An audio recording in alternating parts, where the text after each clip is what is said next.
Hello, welcome to the G.I. Joe New News Classified Reviews. My name is David T. Allen, or if you would like, Super Dave 817. If you would like to see more of this content, please like, share, and subscribe, and hit the notification button for future videos. Thank you and enjoy.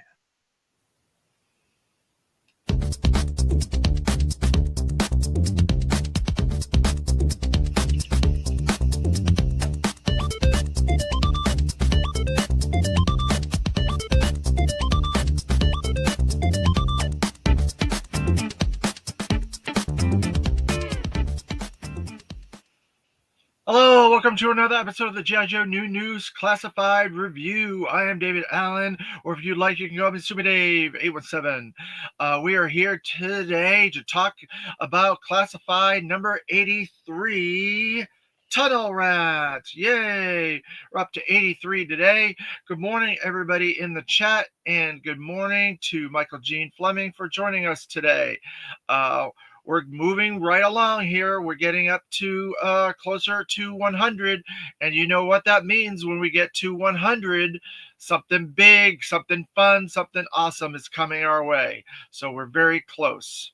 Good morning, 610 Yojo Daddy. Thank you for joining us this morning. What's up, Dave? Fellas, what's up, Dave? Y'all smash that like, hit that subscribe. Yes. You got it, 610 Yojo Daddy. If you're not already a subscriber and a member of this channel, please like, subscribe, hit that notification button, share these videos as much as possible. We can grow this channel. We have surpassed our 150 subs mark. We are now 151. And so we're moving on to that 200 subs mark. And we're very close to our 200th episode as well. This is the 184th episode. So we're going to have some really fun episodes coming up in the future. This Saturday will be our special 150th subs episode that I've been talking about for the last bunch of videos for you guys.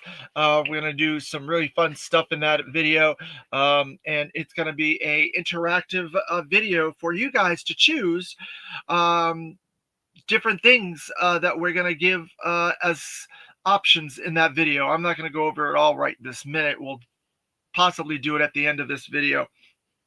But the main thing is we're talking about Tunnel Rat. So let's get into the history of Tunnel Rat.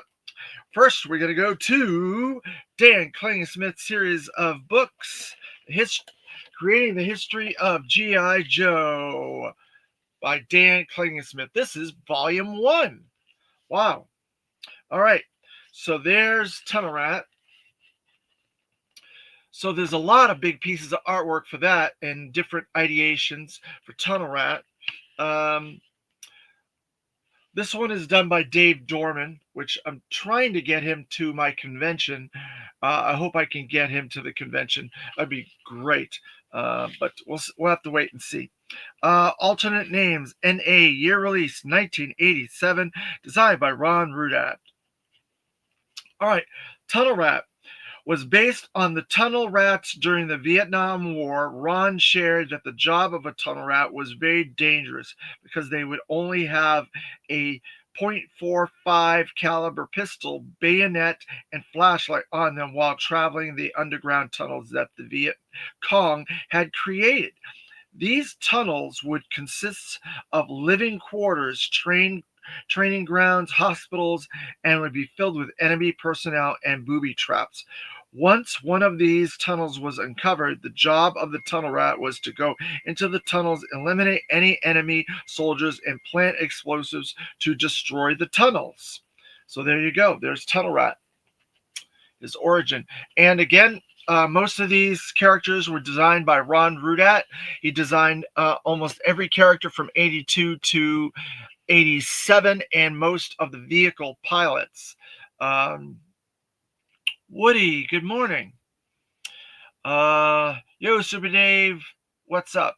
Not much. Doing our reviews, G.I. Joe reviews. This time it's Tunnel Rat. 610 Yojo Daddy, Michael Gene Fleming, hello. Woody, hello. Everybody's saying hello. I like it how you guys are all friendly and cordial towards each other. That's cool. I like the fact that we have a little bit of a community here and we can talk amongst ourselves and hang out and do stuff. So let's get to his file card. So we're going to go to Carson's Metaxas series of books. This is Collecting the Art of G.I. Joe Volume 3 by Carson Metaxas and 3D Joes. And so here is Tunnel Rat. There. He's got a weird looking card art. I always thought he had way more accessories in there than the card art suggests, but it's really cool. Anyways, he looks very weird. My lighting is so bad. There you go. All right. So we're going to move on to our next item. So Tunnel Rat got his first appearance in G.I. Joe, A Real American Hero number 59, another one of my favorite issues with Raptor, Armor Coco, the Pogo, Outback, a whole bunch of different characters made their first appearance in this issue. And this is one of my favorite storylines with Fred Seven and Billy and everything like that. So then he makes his next appearance in G.I. Joe, the movie. So 1987, the feature-length animated G.I. Joe movie is where Tunnel Rat made his first appearance. Tunnel Rat, a Larry Hama-based character, one of the biggest guns for a smaller guy in the 80s. Yeah, that's true. 610 Yojo Daddy, that is completely accurate. Now, as you mentioned there, Tunnel Rat was based on Larry Hama's visual. Back in the day, they used to do that. They used to take figures and make them look like the design team or the production team or the merchandising team or whatever. All those different people that worked on G.I. Joe got to be figures. And Tunnel Rat was based on Larry Hama. So there you go. So then we're going to go to the vintage figure. Here's Tunnel Rat. Let's see what we have in here. I don't think I have all of his accessories. I have some. Like I have this big, huge backpack. There's the figure. He's in pretty good shape. He's sturdy. I'm going to put his big backpack on him. And then he's got this little satchel there. I don't have his gun, apparently.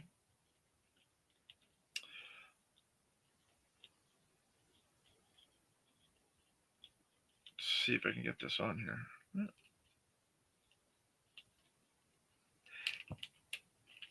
Oh, man. Somehow as I was doing that, I popped his leg off the little joint there. Now that's going to be a pain.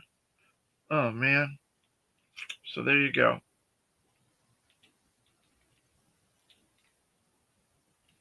Popped his leg off somehow as I was doing that.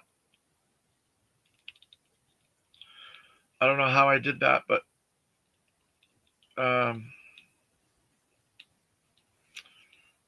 popped his leg out. There you go. There's your Tunnel Rat Vintage 1, version 1. And now I broke his leg as I was doing that, and that stinks. So now I'm going to put him back in here because he can't stand.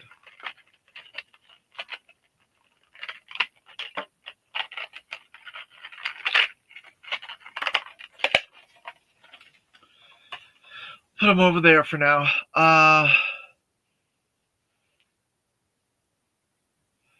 All right, so let's get into his vintage character figure. So again, he's number 83, and there's some really, really cool artwork on the side there with him. He looks like he's ready for action in that pose. And then on this side, we have the targeting artwork with the QR code to nowhere.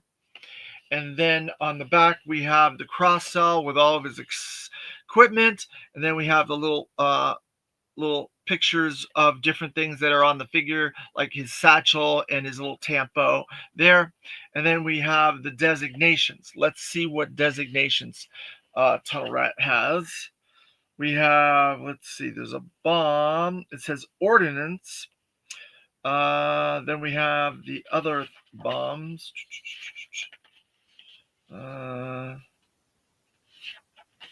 Light weapons. So we have ordnance, light weapons, we have explosives, and then we have that little castle, which I don't think we have the castle because I've been looking for that castle before and I don't recall having the little castle.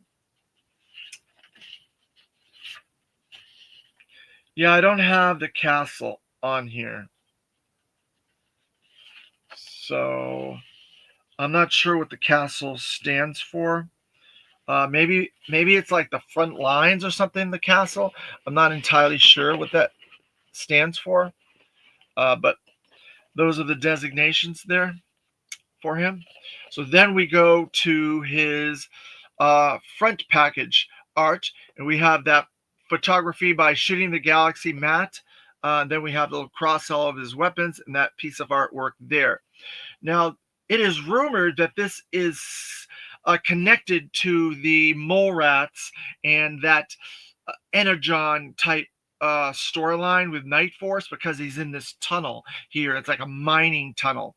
So it's been rumored that this package was connected to that theme or that thematic through line of that story.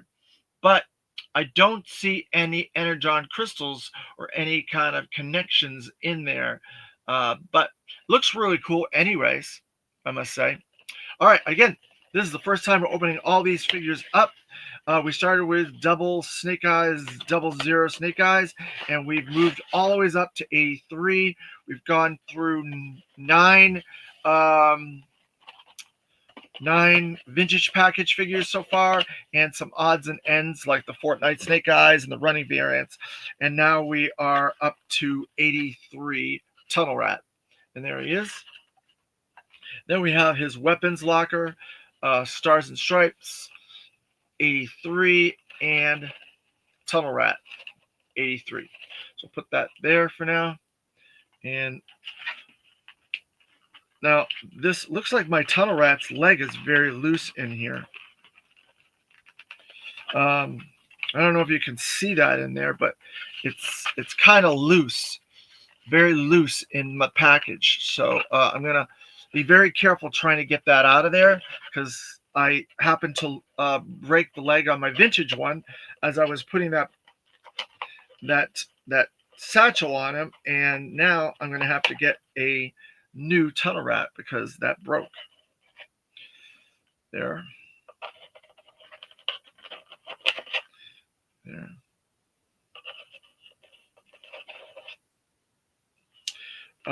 Let's see. What else? So Tunnel Rat was one of the rawhides in the movie. He was one of the 5 or 6 rawhides, and we just completed the rawhides for Classified with Big Lob. So now once we get to all those reviews, we will have the whole set of rawhides. They're not quite accurate to the movie. For my liking, I would prefer a more accurate Jinx, a more accurate Falcon, and accurate Chuckles. Now I'm trying to be very careful with this. There's that artwork again inside. So put that there. I'm trying to be very careful with his legs so that little thing doesn't fall off. It's kind of loose.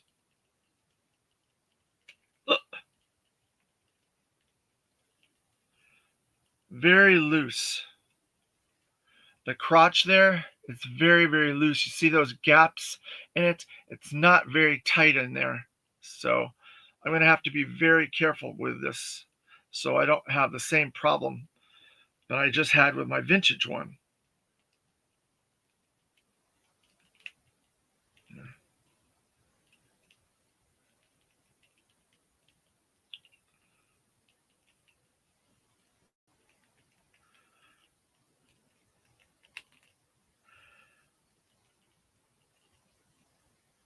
Yeah, he's very, very loose, but he stands.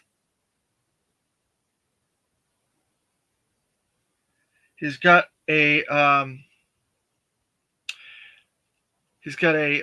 weapons bandolier on, a bullet bandolier. He's got that scarf. He's got a little holster on his chest there. It has a little bit of a badge right there on there. I don't know if you guys can see that little badge that's up there. But he's got a little badge. Let's see.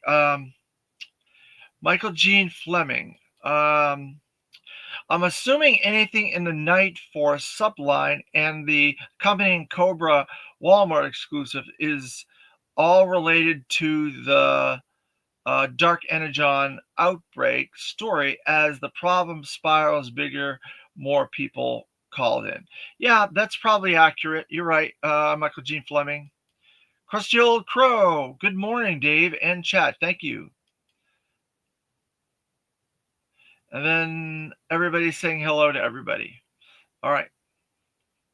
So there you go.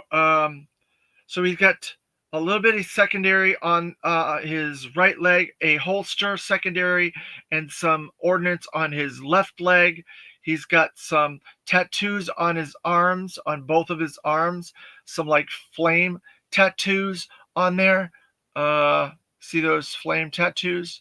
And then on that arm too, he's got he's got that new articulation point with the wrists, the wrists that go up and down and stuff like that, a little bit. So that's kind of cool. He's got that same paint apps on the face, and he's got a bandana over his head there. And I like the color breaks with him. It looks pretty close to the vintage. The only difference is the pants are black in the vintage, and this one he's got gray. So the color breaks are a lot of grays, drab army greens as well. And he's a bit of a shorter figure on top of that as well. And he's got these lighter gray knee pads on. He's got a couple little color extras like on that little wrist band there, little gray, green and brown, and then on that one brown. So he's got a bunch of little color breaks, and he's got the secondary holster here that's also brown, and the bandana's gray. So his head's a little wobbly too. This figure is very wobbly. It is not put together very well at all. If you can see that head, you can kind of like shake it and it wobbles. It's not in there very, very solid. So his legs are not solid in there either. So he's a very, very loose figure altogether. So I must say the manufacturing was a little bit off on this one. But we'll see what we can do. Hopefully it'll stay on. Then there's that tampo that I was explaining to you guys about, that little red tampo there. It has like a wolf. And it says something on there, but I can't really read what it says. I think it says tunnel rat. So that must be a tunnel rat designation for this type of military operations. Good morning, Terrence Childs. Thank you for joining the chat today. I will never know why that Hasbro will not remake the vintage line the way it was back in the 1980s as O-ring, because I think they feel like they've already done all those. They don't want to do it again. There's been a smaller O-ring line that Hasbro did recently, and they're still technically going, that O-ring line, because they did 3 2-packs, a Cobra Commander Duke that's more animated style, a Trooper, an Officer, more animated style, and a Storm Shadow and Snake Eyes. And then they did a bunch of vehicles for that. They did the Stinger with a driver. They've done the Sky Striker, which is behind me, which is the HasLab, had 7 figures, new O-ring figures for the line. And then they've done, I think 3 or 4 Transformer G.I. Joe collabs that each comes with another O-ring figure. So there's about 21 figures in that new O-ring line. And if we keep getting collabs, then we'll get more. There's a rumor of a Mobat Optimus Prime that's supposed to include Hawk. So we'll see how that turns out. But there is a smaller O-ring line that you can kind of pair it with your Super 7 Reaction Plus line. I did a video yesterday, like a deep dive into all the new releases for the last 3 or 4 months of O-ring Reaction Plus from Super 7. So you can kind of put the Hasbro O-ring line and the Super 7 O-ring line together, and then you have a nice group of new O-rings if you want to. It's up to you. Maybe you want to keep Hasbro by itself and Super 7 by itself. I don't know. But between the two of them, it's a nice group of figures. It's about, I'd say, about 50 or so figures right now. So it's just a matter of how your play pattern is and how your collecting needs go. So all right, I'm going to put him back over here. We're going to try to get into some of his equipment. Hopefully he won't fall over. He's got a little bit of a detail in his boots. He's got all the same articulation points. He's got the head rocker, new articulation. He's got the butterflied shoulders. He's got the double pinned elbows, double pinned knees. He's got the ab crunch. He's got the same waist and leg articulation, even though it's a little loose.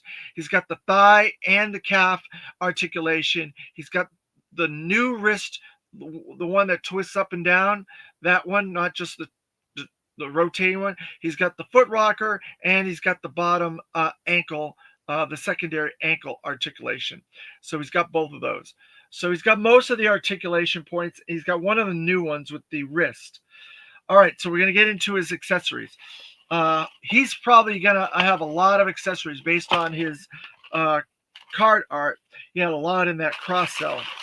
So there we go. We got the Legal, Decia, and Gobbledygook. We'll put that back in there. Put this over here. And then we have his Cobra Joe package. Again, there you go. And we will get everything out of there.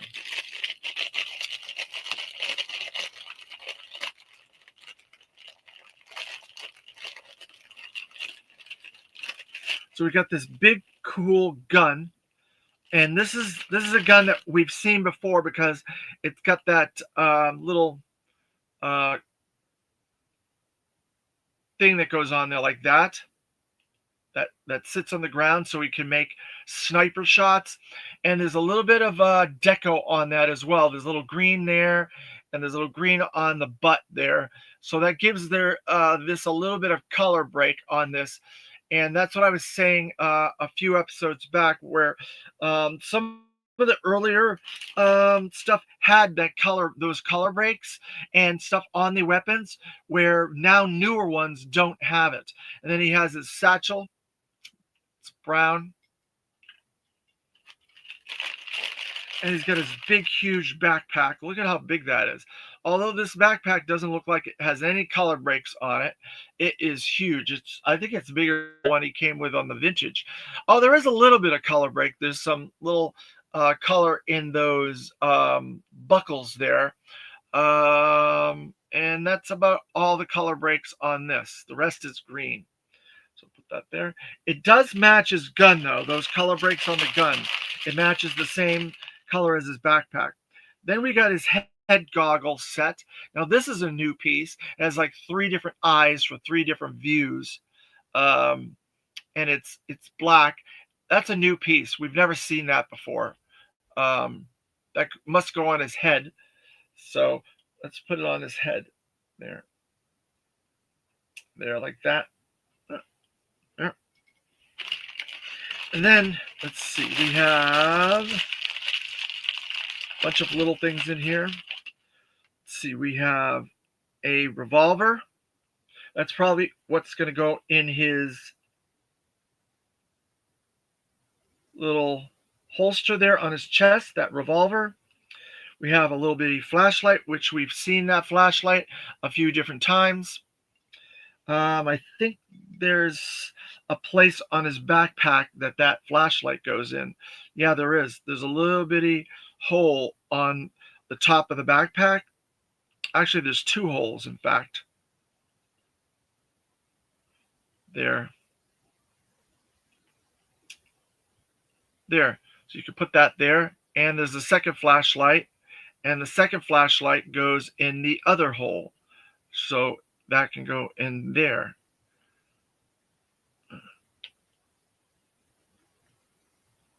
So he can shine a light in the caves, in the tunnels that he's at. So there you go. So we'll put that on his back in just a moment.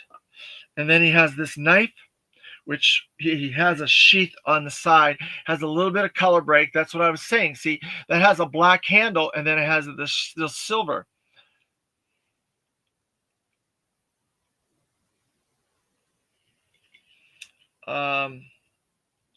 And then we'll put that in there. So that's in that sheath there. So there you go. And then last but not least, we have that little bitty weapons cartridge that has the bullets. So that goes on the rifle. Let's see.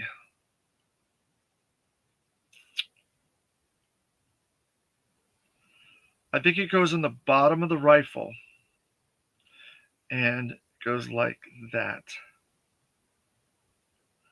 If I can get it in there.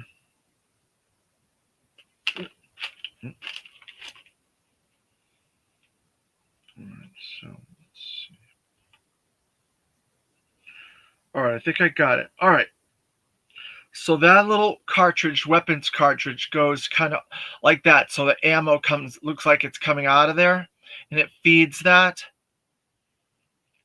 And so then that is all the accessories for now. And so we have his gun on him, and we have his backpack. He's got a lot of stuff that's hanging on him.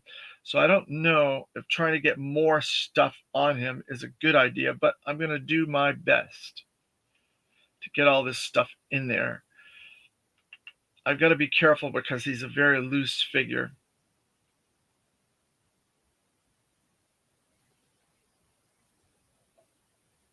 There, all right, I got his satchel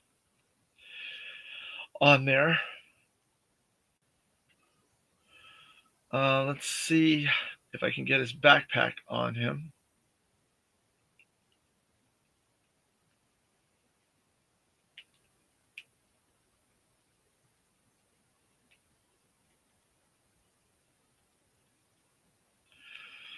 All right, so far we have most of his accessories on there. We got his pistol in his holster. We got the satchel on the side. We got the backpack with the flashlights. We got the headgear on him. The only thing we have left is this big, huge rifle, which we're going to put, I think we're going to put it in this hand.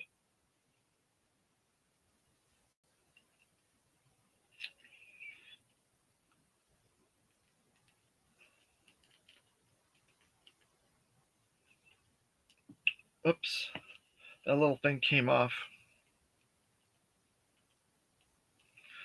So let's try to get that back on there.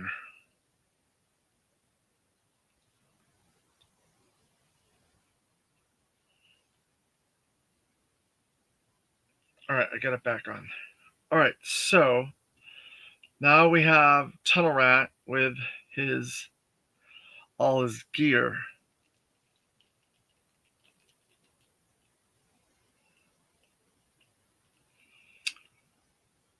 All right, so there he is. Everybody's good.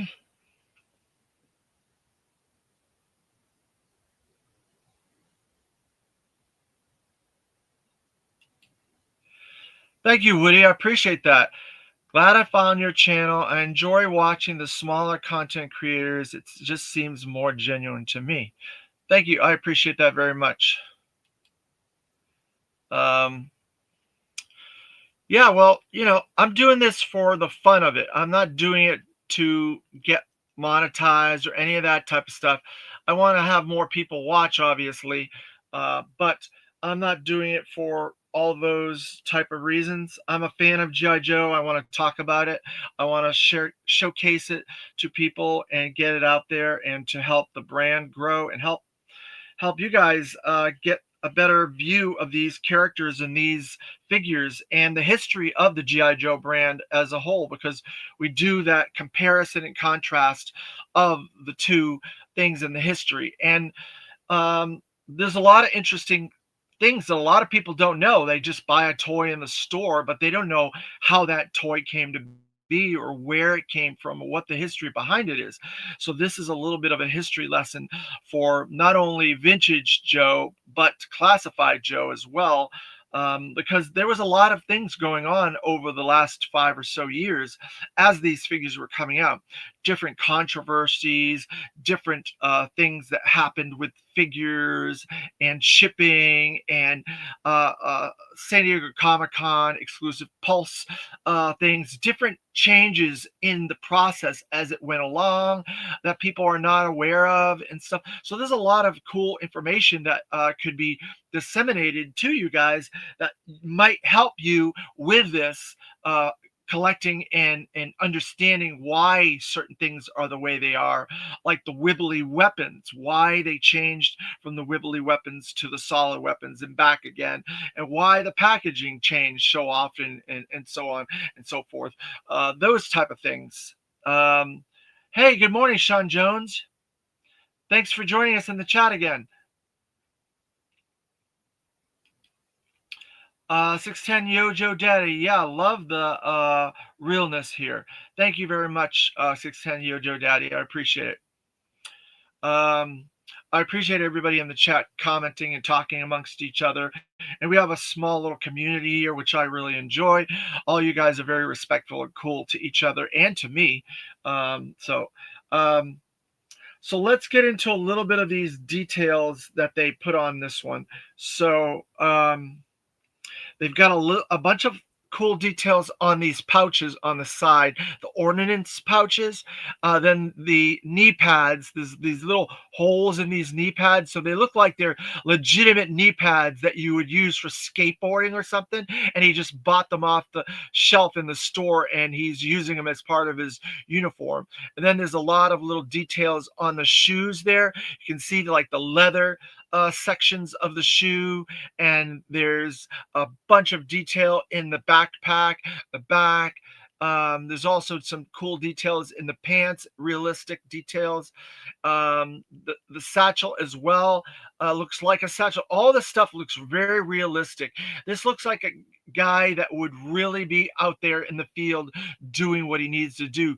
There's that little gas canister on his holster secondary. There's that badge that I showcased earlier that's on his secondary as well. And then if you look at the flashlights, there's a little blue in those flashlights. So it does look like he's using those flashlights for the accurate thing that he's supposed to be using it for. And so I also like the tattoos and the mud and stuff that's on him. He looks really, really good. And the lights in that goggles in the dark where he's supposed to be, and he's supposed to be able to see in tunnels and stuff like that. So I think this is very, very vintage inspired. It's almost one for one vintage inspired. The only difference is the pant colors are black, but everything else looks very good. Of course, they always do the subdued color scheme. So the backpack is a little bit darker green, like a more of a gray, and then he has the gray pants and stuff. So it is a little bit more subdued color palette, which Hasbro tends to do with their figures for classified from when they did it as vintage. I'm wondering if the paint the paint tempos cards, they didn't have all the colors that they had back in the 80s that they do now, because they've talked about this in Pulse streams before. They've showed those little color things that they have with all the colors and stuff, trying to get, and they talk about the numbers of the coloring and stuff like that. I don't know all the names of all those colors, but they try to get certain colors and stuff like that. But I really like all the color breaks on this Tunnel Rat. It's a very good figure overall. He's just a little bit loose from my standards. That could be part of the manufacturing, whereas the head's a little loose and the legs are a little loose. I've seen other people with loose figures before, so it just happens that I got a bad sample that has loose parts. So I won't blame Hasbro per se. I'll just blame the factory on that. But he's standing up, he's holding his own there, and he looks really good. As a figure, I think he's cool, and I like the fact that they've been doing different heights. As you've seen, we've gotten different figures, and you can kind of look at the different figures on the display, and they're not all the same back there and over there. They're all different, kind of slightly different heights. That's why I was very concerned about Big Lob, because I wanted him to be accurately tall, compared to other figures. And there was some speculation that Mainframe was a little bit short, but in the comics, in the toys and stuff, Mainframe is a little shorter. So I think trying to keep the realism in the height, and that is very good for this line as well, because not everybody looks the same. Not everybody's the same height as Sergeant Slaughter, right? So, and musculature. So I think that's realism. It helps play into this line and the accuracy of what the real life people would be if they were together in a lineup. So once we get all the rawhides together, we will put them together and we'll show them all in a sequence, and we'll see how that turns out. So far for the rawhides, we only have Falcon, and now we have Tunnel Rat, but all of them are coming. Oh, and Chuckles technically, but we don't have the accurate Chuckles to that shirt color, so we'll have to get another Chuckles. So and then we'll technically need to get a better Falcon, maybe a more animated looking Falcon that has that, like the Super 7 one with the darker browns and stuff like that, because the vintage one is much more green. But we'll have to wait and see. That gives us an opportunity for another Falcon, another Chuckles, and possibly another character that we haven't gotten to yet. We might get another one of that character as well. So then we can get all the accurate rawhides. But for my taste, I think this Tunnel Rat is pretty spot on for the rawhides. So there you go. So far, he's the perfect one out of all the rawhides thus far. We are going to get other ones down the road that are really cool and really good. I don't want to get into that right now. So I'm just saying Tunnel Rat is the perfect rawhide right now. We're only up to 83 and nine vintage package figures. So we got a long way to go.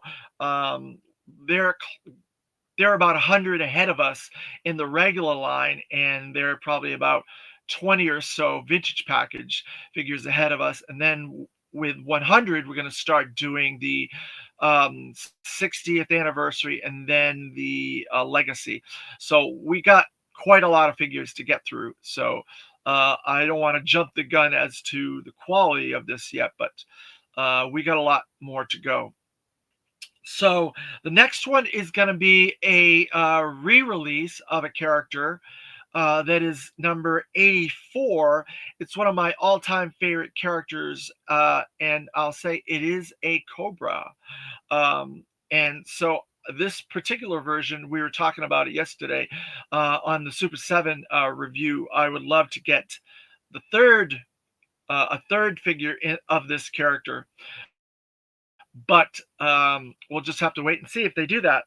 But it is one of my all-time favorite Cobras for the reasons we talked about yesterday. Sorry, I don't want to give too much away on who the character is. But I think we needed a new version of this particular character that's coming next because people had a lot of problems with the first version of it because of the accessories and the way that the secondary fit on this particular character. So they needed to do a second version of this character. And I was a little surprised they didn't do it as a vintage package. It's not a vintage package. This is a regular main line. And that's kind of goes to show that the main line is still all over the place. Characters like this Tunnel Rat that is very vintage inspired, with the exception of the subdued colors, is in the main line. And then characters that should be second releases in the vintage get mainline, and characters that are in the vintage that should have been in the main line, they put in the vintage. So it's like I don't know what their decision making choices, why they're going about that, what the thought process in that is, but it's going to be very interesting going forward and trying to figure this all out because they've showcased the next three vintage package figures, and I think I've talked about it a couple times. But they're going to be for 2026 are going to be Zap Crazy Legs and the female Crimson Guard. Now the female Crimson Guard, fine if you want to do that as a vintage package figure. All the other female troops we didn't get that way, like the female ninjas was in mainline, the Valkyries were in mainline, the other ones were in mainline with vehicles. So I'm surprised they're going to do the Crimson female guard as a vintage package. I don't get that. And I don't get why Zap is going to be a vintage package. Why not do him as a mainline? Then if you want to do a more accurate Zap to give us a second Zap, because there is a second Zap that was in the 90s. We could have gotten that Zap first and then got a more vintage. I don't know. It's all over the place. And then Crazy Legs, we got a mainline, but it was behind a paywall with a HasLab, the Dragonfly, and as Night Force. But now we're getting the main one, but he's part of vintage package. I don't understand the numbering. I don't understand why they're doing these figures the way they're doing them. I would love to talk to Lenny and Tony and Emily and get an interview with them. I don't have any contacts with them. I've tried to reach out to them on Instagram and try to connect, but I don't have any connections to them. I would love to talk to them about some of this stuff. Questions that nobody would ask, I want to ask because it is puzzling to me, and I think you guys would want to know as well. But if anybody has any connections to the Hasbro team and they could share it to me so I could try to do an interview with them, I would love to get them on this channel to talk to them about some of these decisions. But we just got to keep on going, keep on trucking the way we're going. So I hope you guys enjoyed this deep dive into Tunnel Rat. We are going to get another Tunnel Rat down the line fairly shortly.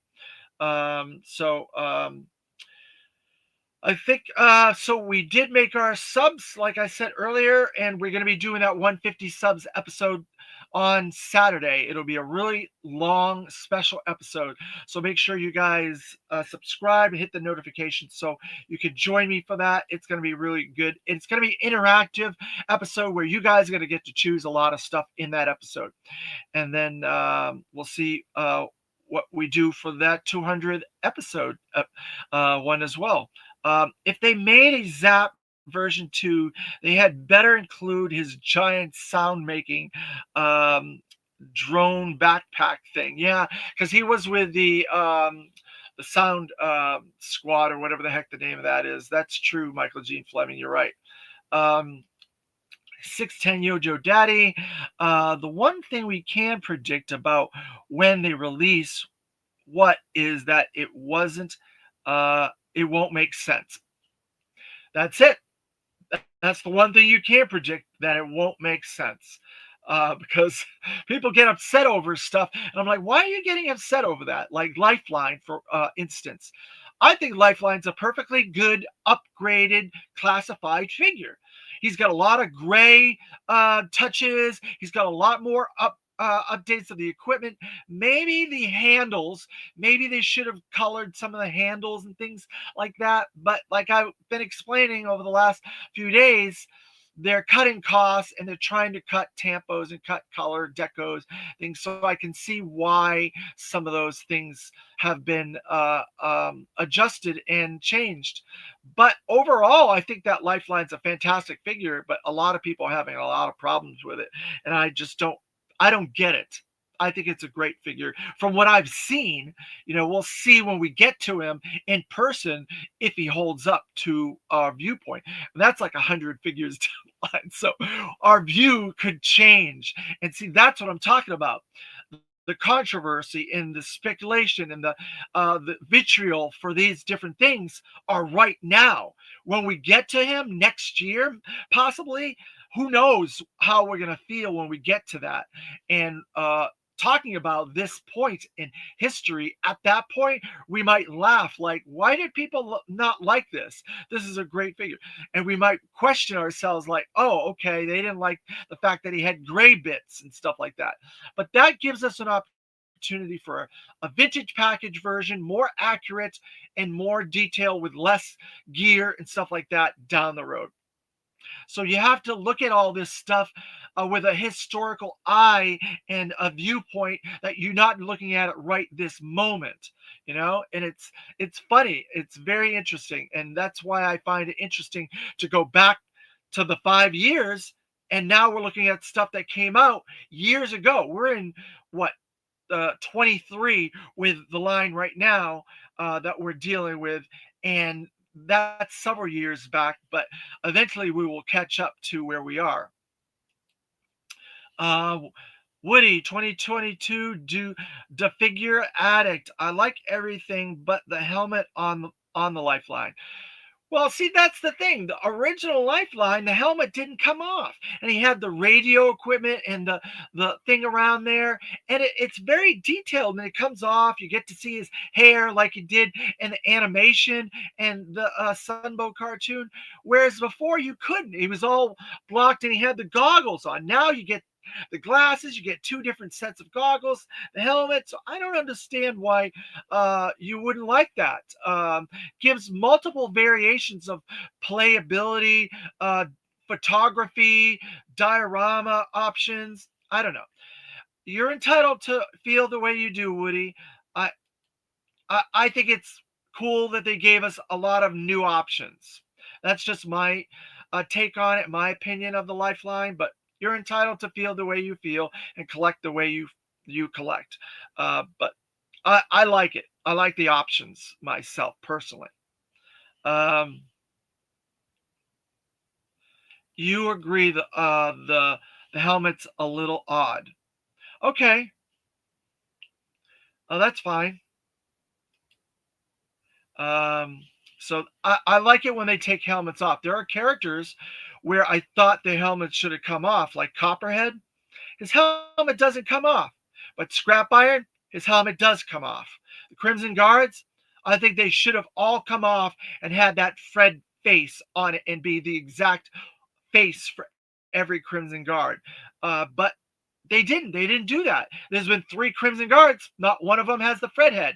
And I always thought the Armored Corps Commander should have had the Fred head too. And he didn't have the Fred head. So there's a part you could have reused that would have been easy reuse for 3 Crimson Guards and Armored Corps Commander. But they didn't do it. Why? It's puzzling to me. Yeah, I'll just use him without the helmet. Oh, you're gonna use the Lifeline without the helmet? You're gonna put the glasses on him and do it like that? But that's the cool thing about the accessories. You can take the accessories off, put them in your little crates or whatever, and stash them for a rainy day. And then you could put them on him and have him coming out of the tomahawk or whatever, if we ever get a tomahawk, or the dragonfly, and have him be in action with a wind behind him. And he's going to need that helmet. I don't know. It's just the way you play, your play pattern, the way you do things. You're entitled to do whatever you'd like. So that's great. Um,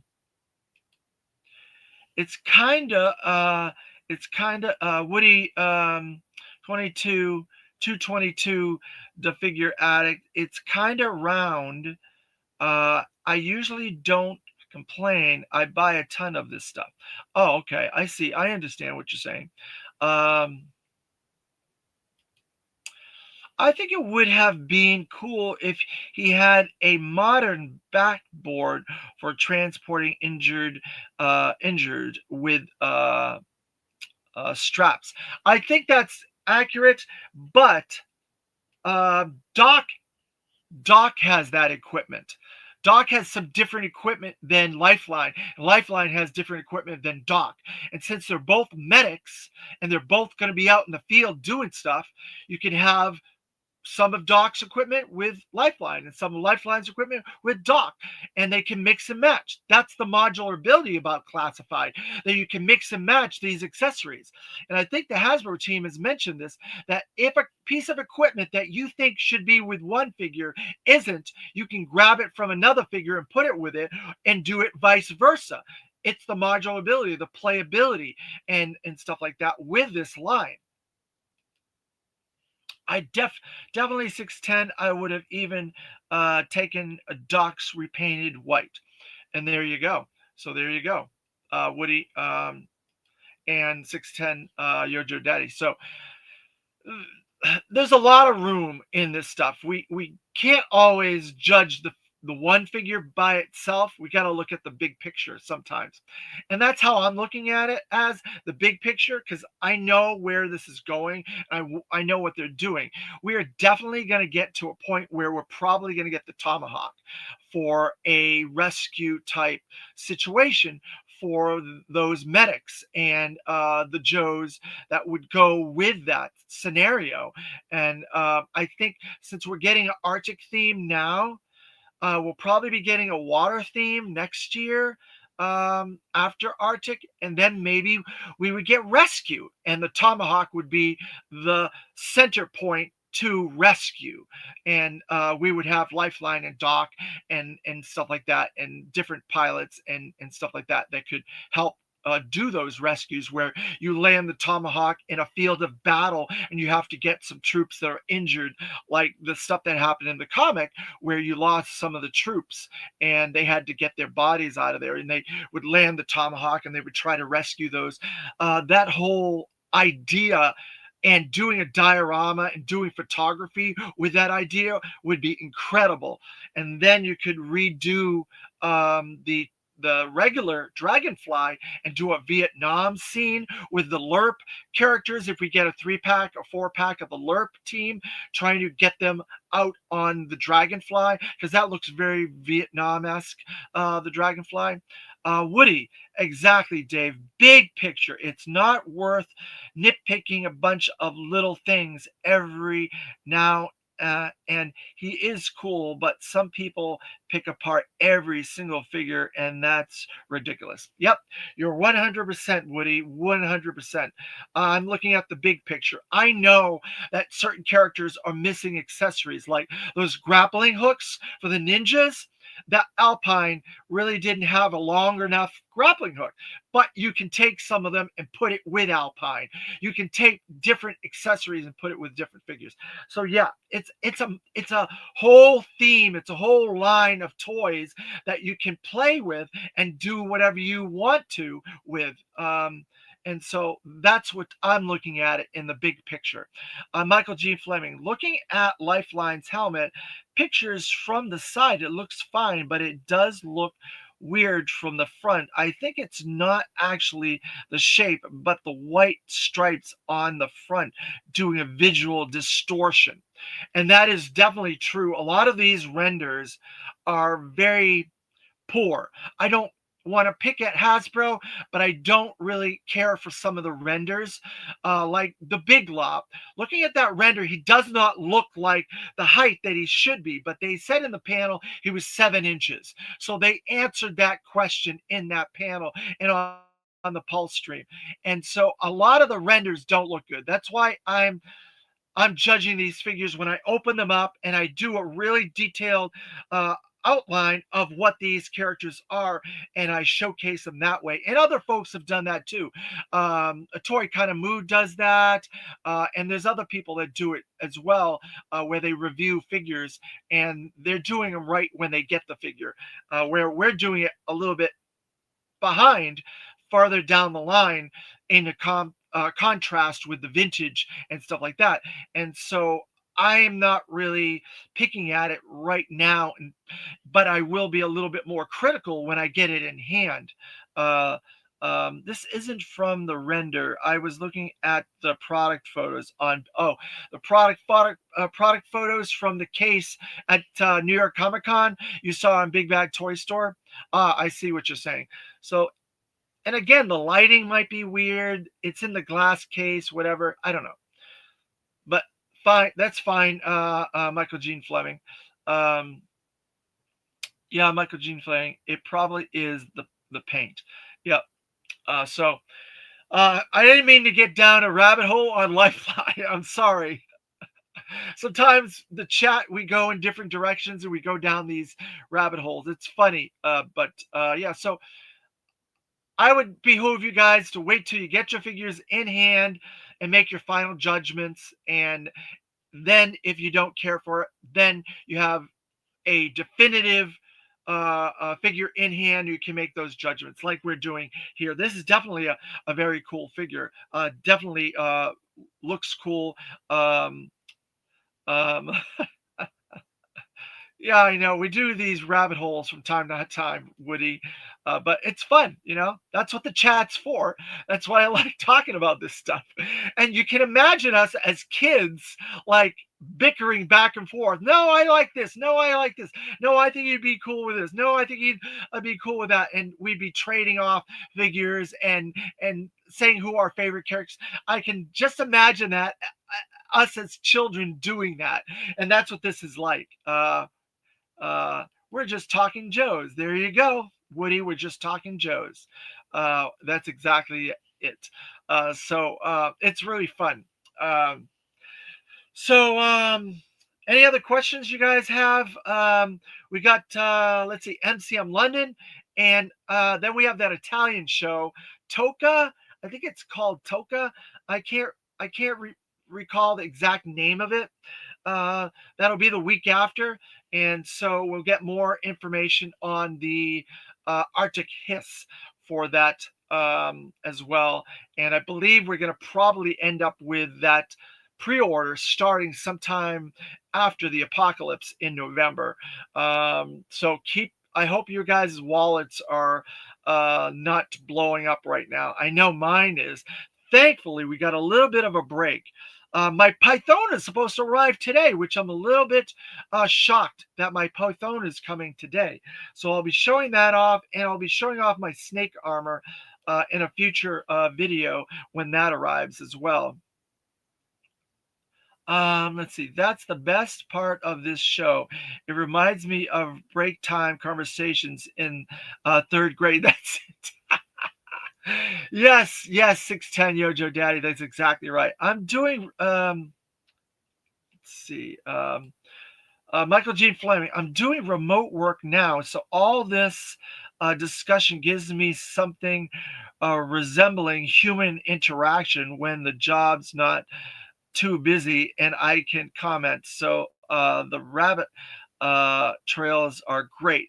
Well, thank you, Michael Gene Fleming. You add a lot to it too with your comments. You're a very smart person. You're knowledgeable. You add a lot to these chats, which I appreciate. How many Arctic Hiss are you getting? I'll be getting my 2 because I get 2 of everything, and I need to have 1 to open when we get to that point. Woody, facts. Yeah. Same here. Same here, Bobby World. Same here. My Python is out for delivery. Pythona is out for delivery as we speak. Yeah, mine's is too. Yours is coming as well, Woody. So everybody's going to have a Pythona, hopefully within the next couple of days.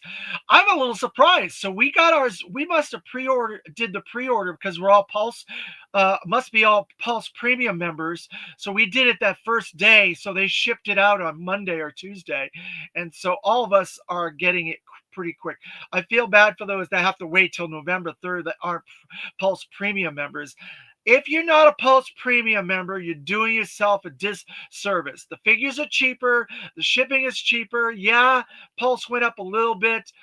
That's a whole nother conversation. We're not going to get into it right now. But yes,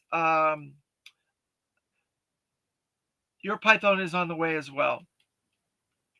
Yeah, they already had them made. Yeah, because there was a lot of delivery notifications, from what I understand. The shipping transport posts that people were making back in like August and September, there was a whole bunch of shipments, so they had a bunch of them ready to go. I've bought it all, Bobby, but I haven't started reading it yet. Oh, Energon Universe. Yes, I agree with you guys. I want to do a comic book episode. I haven't had the chance to do it and go over some stuff when we get in a couple more items, but I haven't been able to do that because there's been a lot going on. So I want to do another video about the comics. So keep an eye out for that, the Energon Universe comics, because I want to talk about a bunch of things with Daniel Warren Johnson's Transformers, the new Transformers with Robert Kirkman, and some of the Dreadnought War stuff. And so I do want to talk about a lot of that stuff.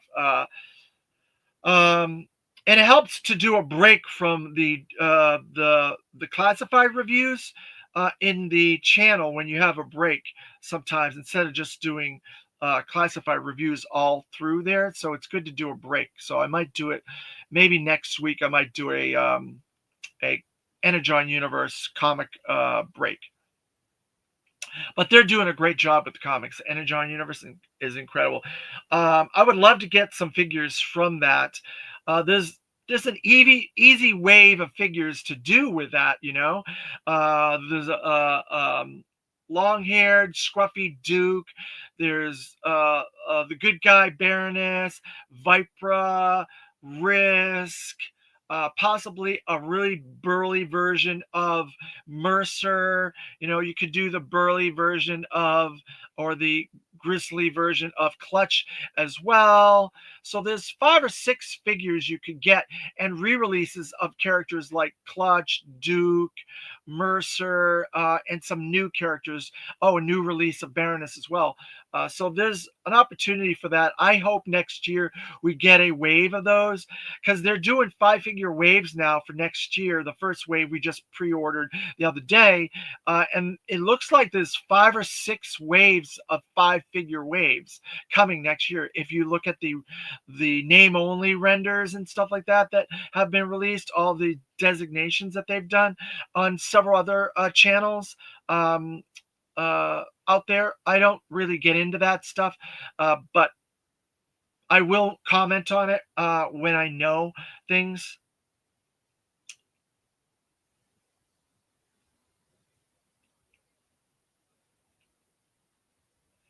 I don't think we're going to get a, well, you know, we've got Mac Tracker, we got Miles Mayhem.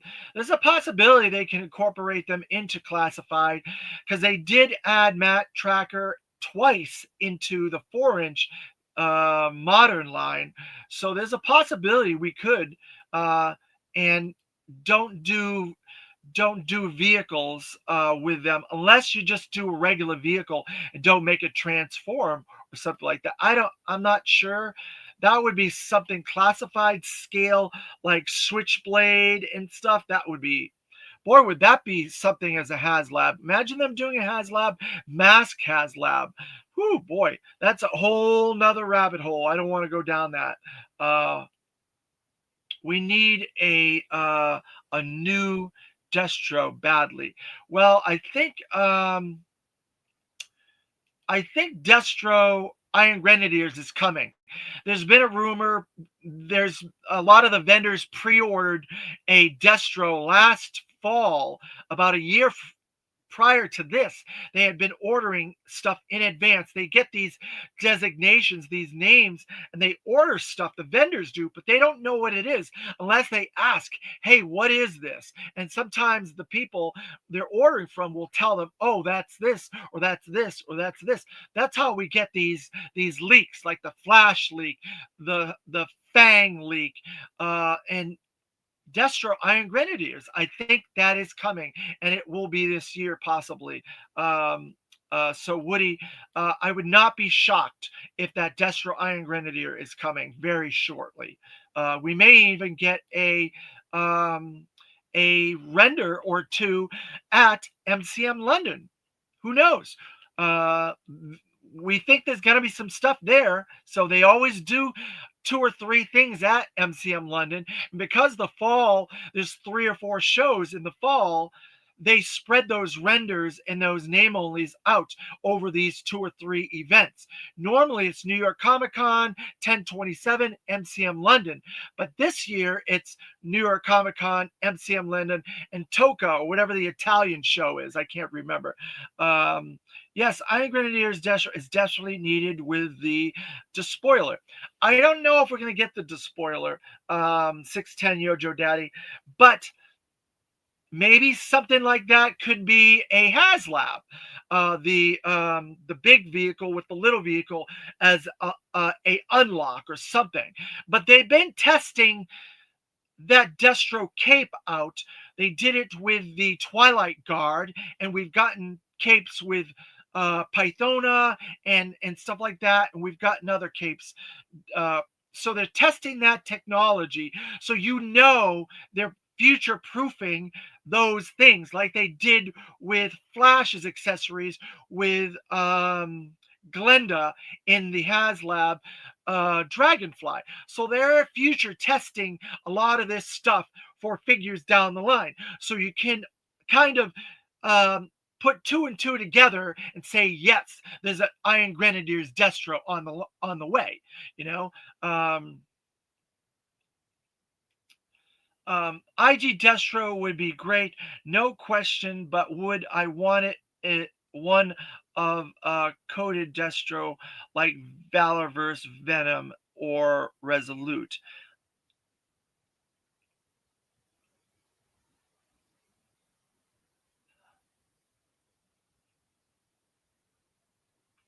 Oh, I see what you're talking about, like the cloak, like they did with uh the Super 7 figure, Michael Gene Fleming, like that big long cloak.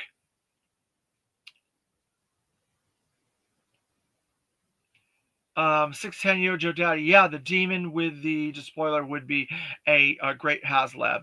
Definitely. Yes.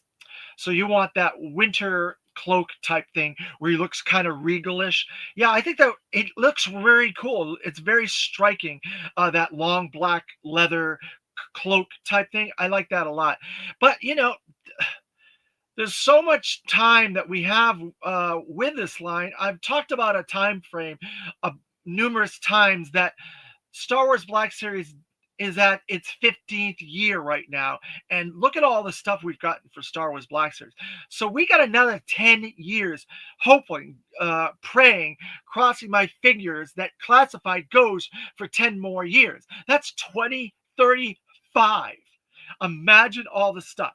So yes, Michael Gene Flaming. I think that Destro winter coat or cloak Destro is the possibility down the road.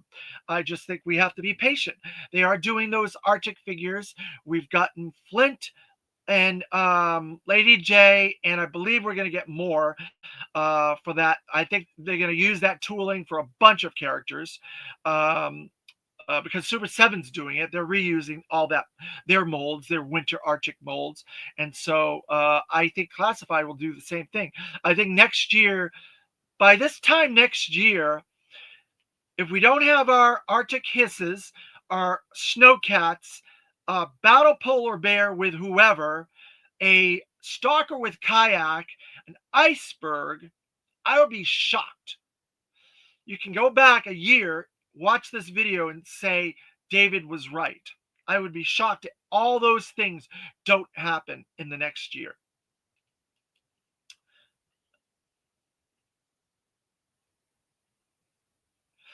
He looks like the 4-inch modern, so I'm fine with it. It's got the Hiss driver head repainted with a different deco, gold goggles, and he's got a little bit of the snow serpent garb. Not all the snow serpent. We're going to be going into the snow serpent very shortly here in a few videos, and we can go into that a little bit more.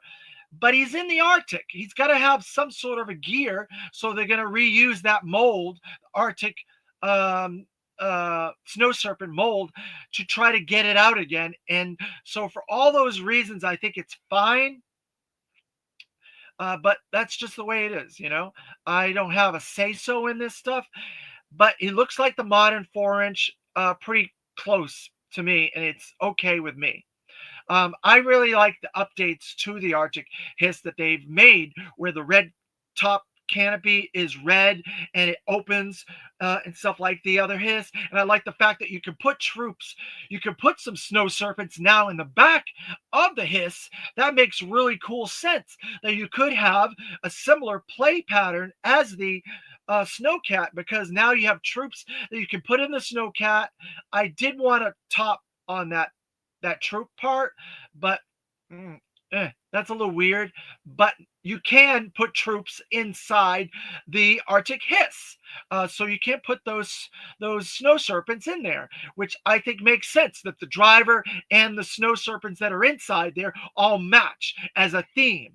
So I'm fine with the way he looks. To each their own, like I've said before, but I don't have any issues with that. But I do believe it's going to go up for pre-order probably early November. So I hope you guys are able to get that. I will be getting 2 of them like I do with everything else. And so by next year, we're going to have a nice Cobra versus Joe snow pattern. I wouldn't even be surprised if we get an Arctic Stinger by next year. That would really tip the tides of Arctic over to Cobra if you get a Stinger, Arctic Hiss, and you have all the stuff that we've already gotten. They would definitely need to do the Battle Polar Bear and Stalker with his kayak in order to try and keep the Joe side even with Cobra. Yeah, he's growing on you, Woody. It's got to look at it as a big picture, like we said earlier, and that's what I'm looking at it. I'm looking at it like I can imagine next year having this pattern, this Arctic pattern, and being all these Joes and all these Cobras in the snow. I wish I was in New Hampshire now as a kid with all this. I would just be having a ball. All you guys that live up in winter environments and stuff like that, you're gonna have a awesome time doing photography and stuff like that, diorama views of this stuff. It's gonna be really great. So let's see what else.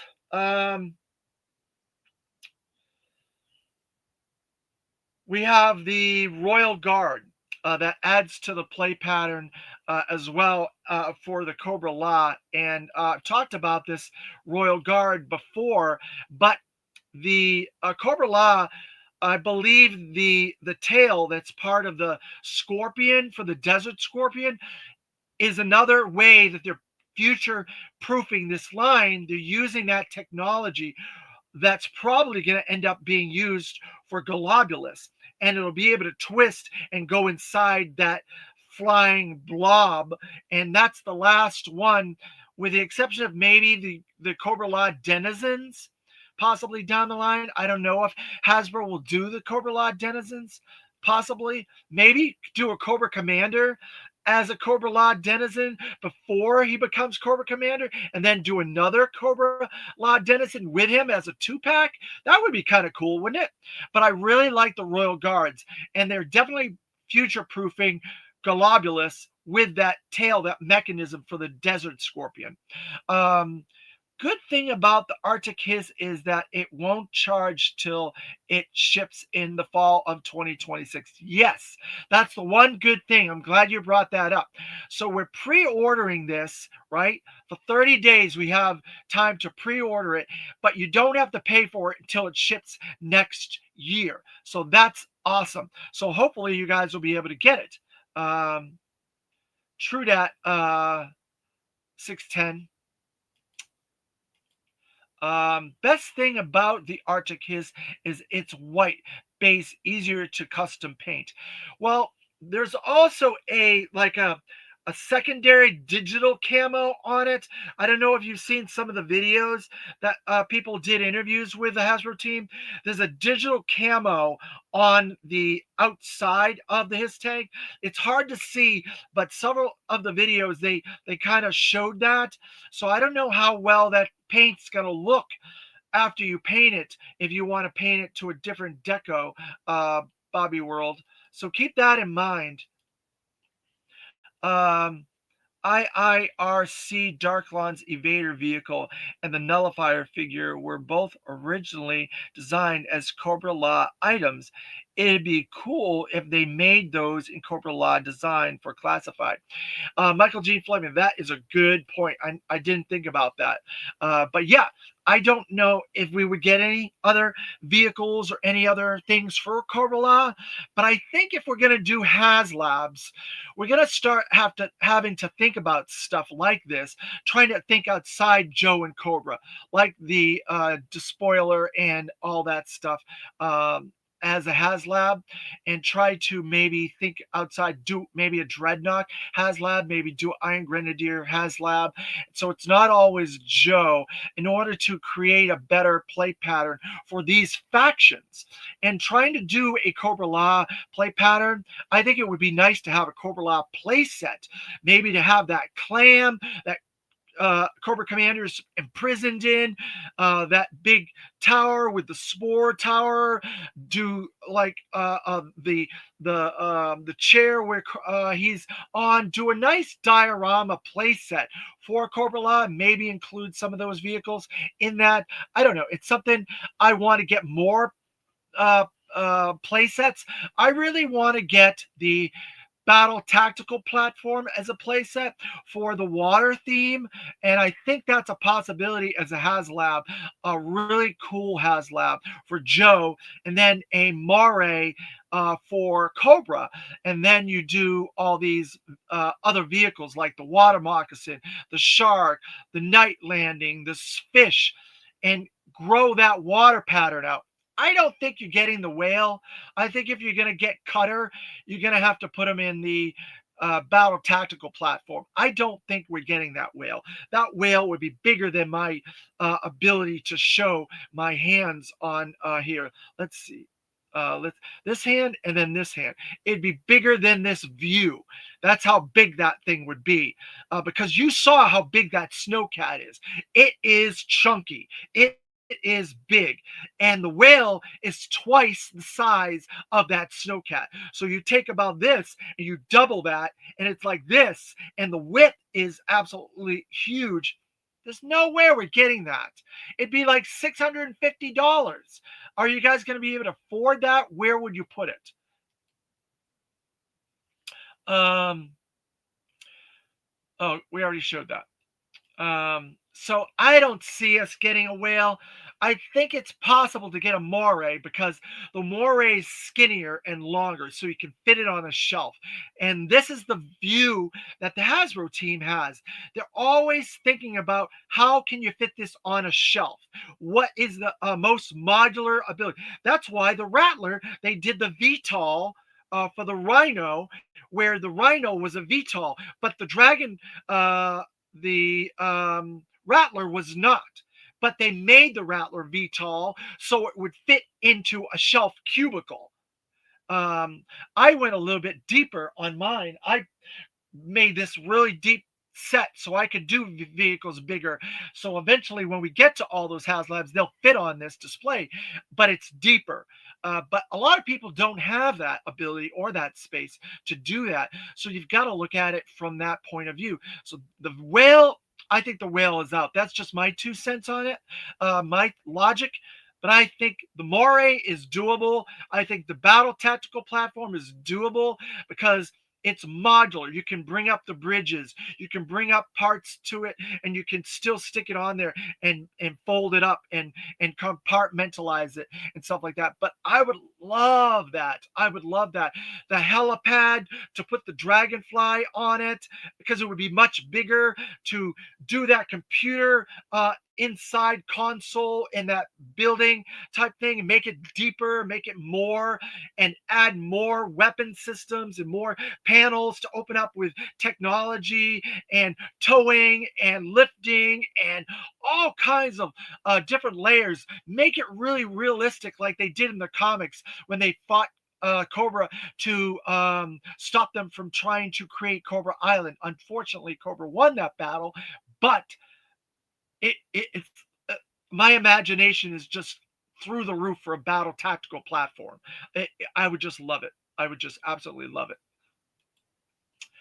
Most of the vintage vehicles were slightly under scale to begin with, so my rule of thumb is expect any classified vehicle to be around 2 times the dimensions of the original in um, each direction.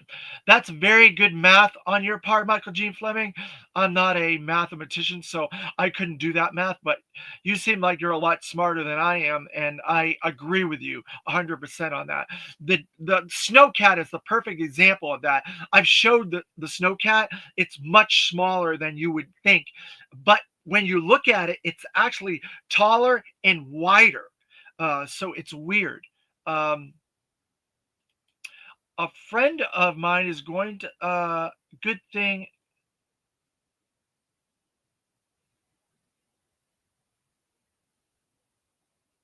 Can you explain that, Woody? I'm not entirely sure what you're trying to say there. A friend of mine is good thing, a 1/2 scale one. What for the battle tactical platform? You're gonna make a 1/2 scale battle tactical platform? Is that what you're saying, Woody? Um, I've seen some 3D printed ones, and they are massive. They are massive.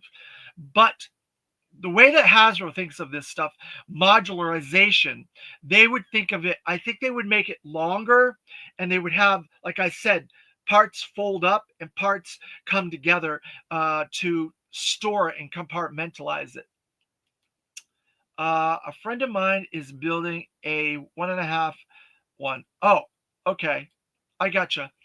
So there you go. So that's my theory on a little bit of HasLab and some of these themes. But I would love to get a Moray, a Tomahawk for a rescue type play pattern, and a battle tactical platform, and a spoiler, and the Destros, Iron Grenadiers, and the Dreadnoks.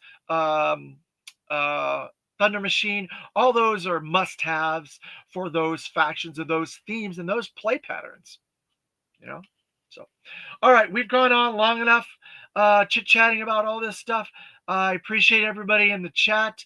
Thank you, everybody after the fact, asking questions and contributing to the chat and getting involved. It makes me so happy that everybody's doing that. So like I said before, we got 84 coming up next, and it is a redo of a character that is one of my favorite characters. And so we're going to be having fun over the next few days with some Street Fighters and some other fun stuff too. You know what I'm thinking about? I was going to let you guys choose what cool fun thing I could open up for on that 150 subs episode, but maybe I should just open up my Arctic Assault Hiss, and give you guys a better view of what that is in the the 4-inch version and open that up. Maybe that might be the one that I might open up for you guys. Fun time as always. Good show, Dave. Thank you. I appreciate it, you guys. So this is a G.I. Joe episode. So we have a cool, excellent figure here with Tunnel Rat. So we're going to go with Yo Joe. See you next time, guys.